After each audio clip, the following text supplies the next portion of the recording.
Racikan Berita 1. Terima kasih untuk rekan-rekan jurnalis, YouTuber. Jadi kami baru saja menyelesaikan sidang mediasi, dimediasi oleh KIP, pejabat jadi kebetulan ketua komisioner sendiri yang menjadi mediatornya. Jadi kita bermediasi dengan 3 KPU, jadi KPU Pusat, KPU DKI, dan KPU Solo. Jadi kesimpulan cepat saja bahwa mediasi gagal. Jadi tidak tercapai kesepakatan sehingga kami melanjutkan untuk sidang adjudikasi yang rencananya akan digelar Senin depan. Jadi diskusinya tidak terlalu menarik dan rumit karena sebenarnya kan kita simpel saja ke KPU itu meminta salinan ijazah dan meminta berkas-berkas terkait standar operasional prosedur, sop mengenai verifikasi dan semacam itu. Nah, intinya yang menarik sebagai pengantar saya adalah catatan saya ya. Nanti untuk fakta-fakta dialognya biar Mbak Leoni, Mas Sam dan yang lain, bahwa ada satu inkoordinasi, ada satu inkonsistensi bahkan sesama lembaga KPU. Simpelnya begini. Permintaan kami untuk mendapat salinan ijazah itu kami bisa dapatkan dari KPU Pusat dan KPU DKI Jakarta, dan tidak kami dapatkan oleh KPU Solo. Dan KPU Solo bahkan permohonan kami itu sempat hilang dalam rimba email di Solo yang tidak mereka bisa temukan, terlambat menemukan. Nah, itu tadi sedikit kami pertanyakan. Pertanyaannya begini. Kalau KPU Pusat dan KPU DKI sudah memberikan salinan ijazah, kenapa KPU Solo tidak bersedia memberikan salinan ijazah itu? Dan dengan catatan, salinan ijazah yang sudah diberikan oleh KPU Pusat dan KPU Jakarta juga kita persoalkan karena kami tadi menegaskan, kami menginginkan salinan ijazah itu bersih dari sensor. Hal-hal yang ditutupi harus dihilangkan. Ada 7 atau 9 informasi yang ditutupi. Jadi walaupun salinan ijazah diberikan, tapi karena disensor tidak ada informasi yang penting. Apa informasi yang paling penting adalah benarkah salinan ijazah itu secara sah, valid, dilegalisir? Karena seperti yang sudah kami sampaikan beberapa waktu lalu, kok ada perbedaan stempel warna ijazah. Jadi pertanyaan ini yang bisa jawab mungkin UGM juga, KPU. Bisa standar warna stempelnya beda ya? Warna ada yang merah, ada yang biru. Apa perbedaan itu apa maknanya? Dan yang kedua, kenapa di stempel itu tidak juga ada tanggal kapan itu legalisasi? Dan kita tidak tahu tanda tangan yang melegalisasi, yang ditutupi juga nomor induk mahasiswanya Jokowi, tanggal kelahiran, tanda tangan dekan, tanda tangan rektor, dan lain-lain. Nah, itu tadi kami menekankan bagaimana inkonsistensi dari KPU secara hierarkis. Pusat dan DKI sudah mengasih, tapi Solo sampai tadi masih berdalih sedang kami uji konsekuensi. Menunggu hasil uji konsekuensi. Itu catatan yang paling penting menurut saya. Jadi koordinasi tidak jalan, tidak ada logika konsistensi yang berjalan, dan akibatnya yaitu deadlock, mediasi gagal. Jadi berikutnya saya serahkan Mbak Leoni menambahkan. Mungkin saya tidak sempat menyampaikan. Setelah saya lihat tanggal permohonan, tanggal keberatan ke KPU Surakarta, itu mereka memberikan surat jawaban tanggal 29 September. Masih ingat nggak? Kita dapat undangan pertama itu dari KPU RI itu tanggal 1. Jadi sepertinya KPU baru memutuskan tanggal 1 kan. terus. Jadi makanya mereka nggak sempat ngasih tuh ijazah. Memang nggak ada koordinasi berarti. Ini mau dijawab langsung apa enggak gitu kan? Nah, padahal mereka masih punya waktu tuh sebetulnya untuk menjawab, menunggu Arahan KPU pusat. iya, ya seperti itu. Oke, terus yang kedua tadi apa? Oh ya, mengapa tadi agak ngotot di SOP legalisir? Karena ini terkait mereka mungkin takut juga ya dikatakan tidak melakukan legalisasi dengan benar. Jadi memang aturan legalisasi yang rata-rata ingin diserahkan KPU ke kita itu adalah terlalu umum, sehingga yang kalau kata Bang Sam itu baru verifikasi administratif, tidak ada verifikasi faktual ke lapangan. Dan itu sumber kenapa macet tadi itu. Jadi pertama adalah SOP terkait verifikasi yang tidak mau atau tidak berani didetilkan oleh masing-masing KPU. Lalu yang kedua soal yang poin B itu adalah dokumen berkas pendaftaran yang kita minta itu masih mau ditutup semua. Ya gitu. Saya tambahkan ya. Jadi teman-teman, saya agak fokus pada 3 hal gitu ya. Jadi pertama adalah pertanyaan besarnya, kenapa Bun Joy itu ngotot betul mendapatkan namanya salinan ijazah fotokopi Jokowi? Itu kan clear tuh. Jadi sebenarnya saya jelaskan tadi pagi bahwa pada saat mediasi dengan KPU RI itu sudah, pertama KPU sudah pernah memberikan, KPU RI itu sudah pernah memberikan, tapi banyak ditutup. Ada 9 poin gitu ya yang ditutup. Lalu kemudian tadi dalam pertemuan proses mediasi itu mereka bersedia memberikan, tapi hanya dilihat, ditatap, diraba, tidak dirasakan gitu loh. Kami mengambil sikap untuk tidak menerima itu karena sekali lagi ini adalah kepentingan publik, bukan untuk Bun Joy. Kalau untuk Bun Joy saya terima, selesai, umpet pulang gitu loh. Ini bukan harta karun gitu ya. Jadi itu kami nyatakan untuk tidak. Nah, itu poin pertama kenapa kami betul-betul harus mendapatkan. Yang kedua adalah masih berkaitan itu karena ini sebenarnya sudah menjadi bola liar. Kenapa kami harus mengambil dari DKI Jakarta? Kenapa harus dari KPU RI? Dan kenapa dari Surakarta? Karena ada bola liar bahwa ada ternyata selama ini di publik beredar menyebut bahwa title yang bersangkutan itu berbeda di Surakarta dengan di pusat. Apakah benar? Ini kita tidak bisa pastikan benar atau tidak karena akhirnya kami memutuskan untuk tidak menerima. Harus masuk ke adjudikasi. Yang ketiga adalah, nah ini yang paling krusial memang, yang kedua adalah berkaitan verifikasi. Saya ingin menjelaskan kepada teman-teman semua bahwa di KPU, baik itu KPU pusat maupun daerah, sebagai penyelenggara pemilu dan penyelenggara pilpres dan penyelenggara pilkada, wajib hukumnya, kewenangannya ada, fungsinya jelas, bahwa fungsi KPU dan memastikan penyelenggara, peserta pemilu atau peserta pilkada dalam ini calon itu clear. Dia adalah orang yang betul-betul memenuhi syarat yang dipersyaratkan. Misalnya, kalau dia betul SMA, maka harus jelas SMA-nya. Kalau dia sarjana, betul sarjananya.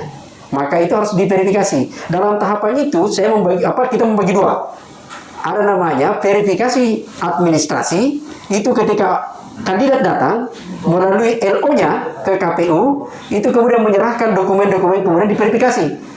Apakah nama yang ada di ijazah sama dengan nama KTP? Itu adalah verifikasi sederhana saja. Apakah betul fotonya sama dengan ini? Itu verifikasi saja. Verifikasi faktual itu wajib dilakukan untuk memastikan kebenaran. Dalam tahapan baik pilpres, ada di PKPU nomor 7 tahun 2017 gitu ya. Itu jelas bahwa KPU tugasnya adalah melakukan verifikasi untuk membuktikan kebenaran dokumen. Disebut situ kebenaran dokumen. Nah, tadi baik KPU DKI, KPU RI, dan KPU Solo itu semua hanya melakukan verifikasi administrasi. Mereka akan melakukan verifikasi faktual, alasannya kalau ada kecurigaan. Padahal kita tahu sudah ada kasus Bantri gitu kan. Itu ketika di Pilpres. Nah, tapi terlepas itu saya ingin menyatakan bahwa teman-teman semua, kenapa harus berdasarkan pada nanti ada orang yang melakukan sanggahan, orang melakukan keberatan, padahal kewajiban dia memastikan. Contoh, pilkada di Rejua, Saburejo di NTT sana, ada peserta bupati sudah hampir dilantik. Baru ketahuan ternyata ini bukan ijazah, bahkan KTP saja bisa dipalsukan gitu loh. Jadi disitulah pentingnya melakukan verifikasi itu di lapangan, itu penting. Sayang sekali tiga-tiganya menyebut tidak ada aturan itu, opsional dapat. Kalau dalam hukum itu norma kebolehan, dapat melakukan ini kalau ini. Padahal dapat itu adalah kita harus turunkan. Ternyata dia terjemahkan kalau ada yang melakukan keberatan. Padahal itu di dalam tahapannya sudah jelas, KPU berkewajiban memberikan informasi apakah betul dokumen itu benar atau tidak gitu. Itu yang tiga hal yang saya jelaskan. Prinsipnya semua kita masuk edukasi. Jadi bukan mediasi itu gagal karena ini gitu ya, bahwa mediasi itu karena kami tidak mau, tapi prinsipnya adalah pemohon tidak puas atas jawaban termohon apa dokumen yang kita minta. Karena lagi-lagi yang kita suarakan adalah kepentingan publik. Kalau kepentingan Bon Joy saja sudah selesai, dilihat, dipegang, diraba, itu sudah ada semua. SOP ada, tapi gelondongan. Yang kita minta adalah kepentingan publik, supaya publik bisa berpartisipasi untuk mengecek betul apakah itu sah atau tidak. Oke, pada hari ini sidang mediasi.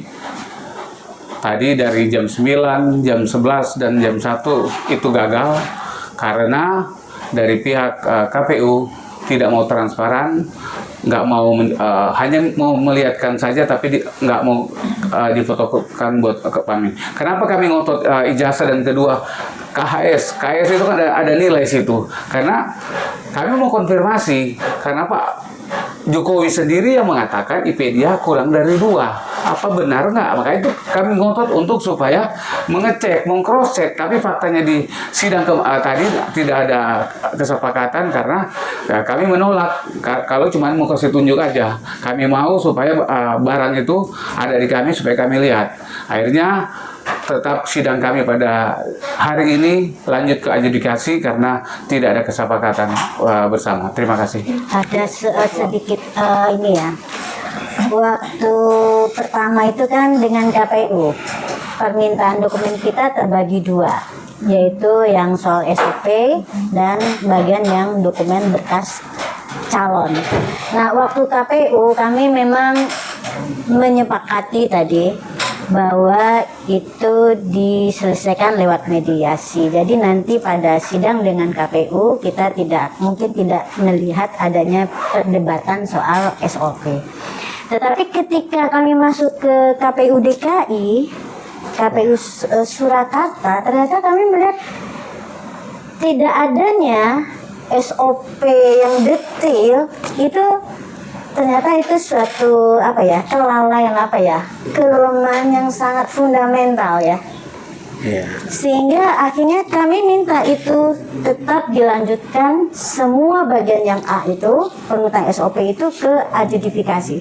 Pertimbangan kami adalah bahwa itu juga karena mediasi tertutup, kami ingin itu nanti perdebatan itu nanti terbuka bagi publik dan menjadi pembelajaran semua, bahwa kita melihat ini ada suatu kelemahan yang sangat fatal di dalam prosedur yang ada di KPU terkait dengan verifikasi yang padahal itulah syarat yang paling standar ya yang harus dilewati gitu. Iya, saya tambahkan satu ya. Ini soal verifikasi, ini agak urgent gitu loh. Kalau verifikasi berkaitan dengan DPD, itu kan sebenarnya adalah perseorangan. Itu sangat ketat sekali. Bahkan KPU bersama Bawaslu itu ke lapangan mengecek di rumah-rumah warga apakah betul yang bersangkutan itu memberi dukungan. Alasannya sederhana, untuk mengecek kepastian. Sampai ke gunung-gunung. Saya tahu betul karena saya pemantau pemilu. Tapi Pilpres yang pesertanya hanya 2 pasangan, mau melakukan ke UGM pun itu tidak. Jadi itulah di sana ironinya. Karena dia berlindung di situ opsional kata dapat, dan kata dapat itu kembali kepada keyakinannya. Keyakinan itu pada dia tanpa ada bukti, dan kita sudah memberikan bukti bahwa ada banyak kasus kepala daerah bahkan sudah dilantik, padahal yang bersangkutan adalah ditengarai dokumennya palsu. Ya. Jadi singkatnya apa kesimpulan ya? Ini penutup. Kesimpulan dari 2 hari berturut-turut itu Selasa dan Rabu ini, kami sudah bisa mengambil kesimpulan lah ya, kesimpulan sementara sampai sidang berakhir ya. Jadi bahwa satu, pemahaman pejabat pengelola dokumentasi dan informasi dan dokumentasi KPU baik di pusat di Jakarta maupun di Solo itu tentang esensi keterbukaan informasi publik masih sangat rendah. Kemarin itu saya sampaikan di sidang putusan salah dengan UGM dan tadi saya tekankan lagi dalam sidang mediasi ya. Kenapa kita berkesimpulan pemahaman tentang keterbukaan informasi publik itu rendah? Karena untuk jelas-jelas yang bahwa ijazah pejabat publik itu jelas-jelas terbuka, karena untuk menjadi pejabat publik itu melalui proses ya administrasi di mana ijazahnya itu diketahui banyak pihak. Jadi kalau sudah diketahui banyak pihak berarti juga mestinya bisa diketahui publik. Jadi pentingnya apa itu kita tekankan? Karena kita tahu lah pasca era reformasi banyak terjadi kasus pemalsuan ijazah. Jadi kenapa kami ngotot, Bon Jovi dan beberapa pihak lain, itu karena terjadi di Indonesia pemalsuan ijazah agar orang menjadi pejabat publik itu presiden yang sering terjadi. Saya pernah membaca satu penelitian, bahkan waktu itu awal-awal reformasi 60% ijazah pejabat publik khususnya di DPR, DPRD itu kemungkinan palsu.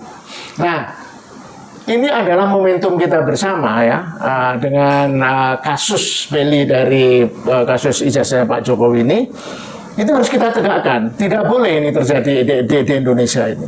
Nah, itu satu pemahaman yang rendah dari PPID ini. Ini benar rendah atau cuman ini aja direndahkan? Nah, itu yang ini yang akan kita Kan IPK yang rendah 2,5. masih ada dugaan, masih ada dugaan. Ini kasus exception. Ini ada exception on the rule gitu. Iya. Jadi rendahnya pemahaman itu hanya karena faktor G. Jokowi. Jangan-jangan yang lain enggak. Jadi kemarin kan di sidang setelah putusan majelis komisioner menegaskan itu.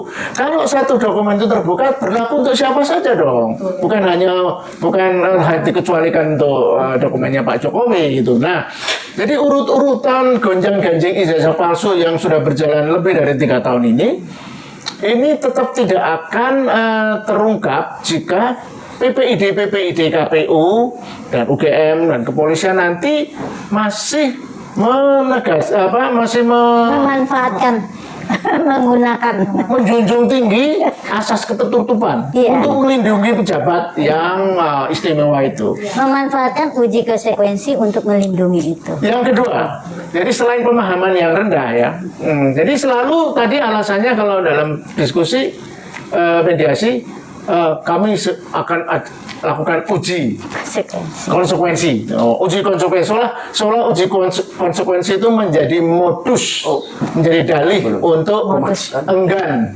Pemusnahan belum dijelasin itu. Iya, enggan untuk menyediakan dokumen yang mestinya dijadikan publik. Ya, tadi yang menarik juga soal pemusnahan kan. Kami tanyakan kejelasan pemusnahan yang menjadi polemik di Indonesia ini kan seolah-olah tadi mereka meyakinkan bahwa yang dimusnahkan itu hanya buku agenda. Kalau buku agenda ngapain dimusnahkan? Kan buku agenda itu tipis. Dan buku agenda pun tidak boleh dimusnahkan. Nah, itu jejak sejarah. Betul. Jadi mereka yakin bahwa kami tekankan tadi benar hanya buku agenda, tidak yang lain-lain, berkas-berkas yang lain. Kan tadi kami tanyakan juga karena pertanyaan ini penting karena selain isu ijazah palsu ini juga siapa tahu nanti ada perbedaan salinan ijazah antara KPU Pusat, KPU DKI dan KPU Solo. Dan KPU Solo dalam hal ini satu-satunya yang belum memberikan salinan itu dan mereka masih bersikukuh dengan menunggu hasil uji konsekuensi.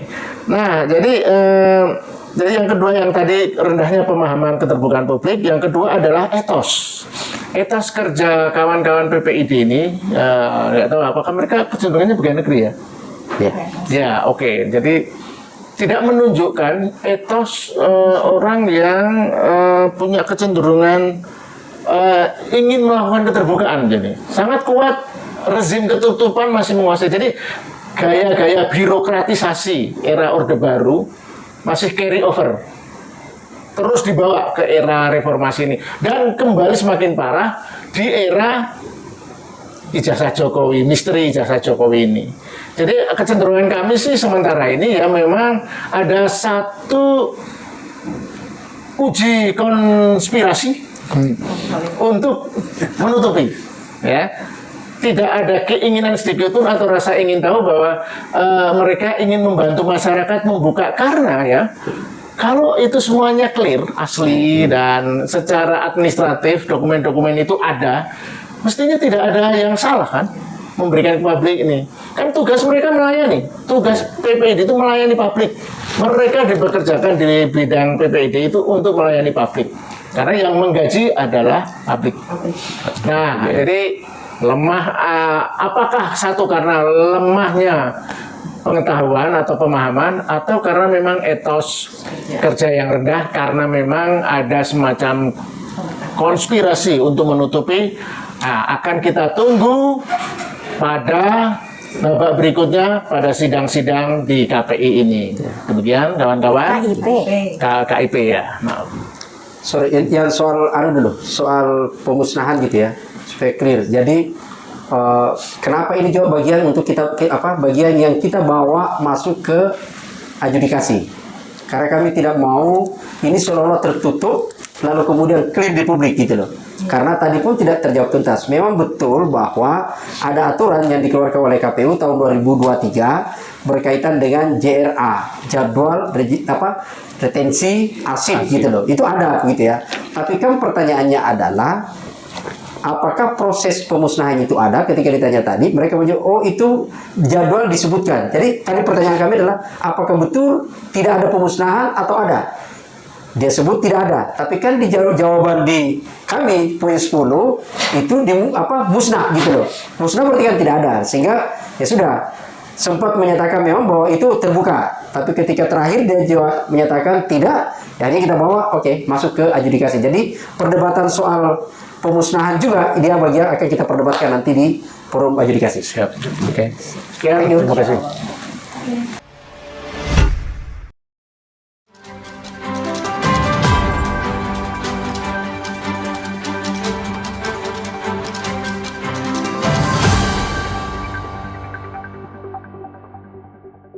Racikan Berita 1.